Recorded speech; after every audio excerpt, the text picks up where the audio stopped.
Now, this is how I distributed 100 servings of pansit in our hometown.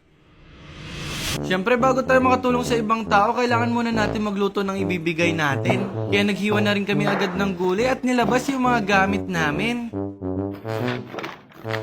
After maghiwa ng gulay na napakarami, naglagay na rin kami ng mantika sa kawali. Yung susunod naman na gagawin is medyo madali. Magigisa ka lang ng sibuyas at bawang. Bale, yung process pala na ginawa namin dito is napakasimple lang, yung traditional na pansit lang na nakikita nyo. Kung nagtataka kayo, bakit pansit nga pala ipapamigay namin? Ito lang kasi yung kaya ng budget ko, mga guys. Kaya pagpasensyaan nyo na kung pansit lang yung kaya ni idol nyo. After nga pala magluto, niready na rin agad namin yung mga lalagyan para makakain ng maayos yung ating mga bibigyan. Gusto ko kasi ito'y mapapakinabangan para di naman sayang yung ating pinaghirapan. Bali dito sa part na to, binibilang na namin at nire-ready yung pansit na ipamimigay natin, mga guys.